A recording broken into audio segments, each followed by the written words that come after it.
സ്ഥാനാർബുദവും ശസ്ത്രക്രിയയുമാണ് ഇന്ന് family doctor ചർച്ച ചെയ്യുന്നത്. കൊച്ചി VPS ലേക്ക് ഷോർ ഹോസ്പിറ്റലിലെ consultant plastic surgeon doctor Sinet PR സംസാരിക്കുകയാണ്. Welcome doctor Sinet. Family doctor supported by VPS Lakeshore.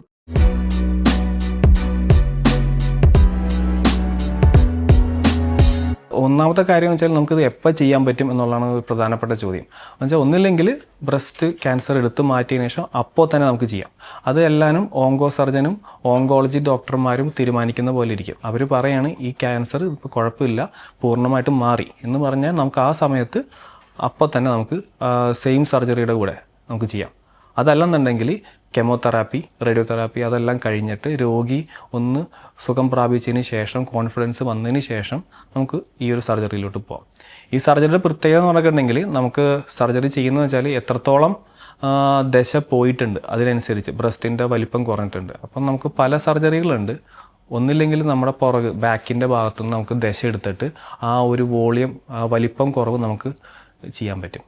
അതല്ലെന്നുണ്ടെങ്കിൽ നമുക്ക് വയറിൽ നിന്ന് കൊഴുപ്പും തൊലിയും ദശ എടുത്തിട്ട് നമുക്ക് ചെയ്യാൻ പറ്റും. ഇത് പൊതുവേ സാധാരണഗതിയിൽ അധികം കോംപ്ലിക്കേഷൻസോ സൈഡ് എഫക്ട്സോ ബാക്കി നോക്കുമ്പോൾ വലിയ ബുദ്ധിമുട്ടില്ലാത്ത രീതിയിൽ ചെയ്യാവുന്നതാണ്. ഇതിനകത്ത് ഏജിനേക്കാളുപരി ഒന്ന് ആളുടെ മെഡിക്കൽ ഫിറ്റ്നസ് ആണ്. നമുക്ക് സർജറി ചെയ്യാൻ പറ്റുമോ എന്നുള്ള അപ്പോൾ അനസ്തീഷ്യ കൊടുക്കാനായിട്ട് ഇതൊരു കുറച്ച് സമയം എടുക്കുന്ന സർജറിയാണ്. മുറിവ് ഉണങ്ങണം. അപ്പോൾ ആളുടെ ജനറൽ കണ്ടീഷൻ ആ ക്യാൻസറിൻ്റെ റേഡിയോതെറാപ്പി എന്നൊക്കെ വിട്ടു പോകുന്ന ഒരു എനർജി വരുന്നൊരു സിറ്റുവേഷൻ, അതല്ലെങ്കിൽ അനസ്തീഷ്യ കൊടുക്കാൻ പറ്റുന്നൊരു സിറ്റുവേഷൻ, അതാണ് പ്രധാനപ്പെട്ട ഒരു criteria. Family Doctor supported by VPS Lakeshore.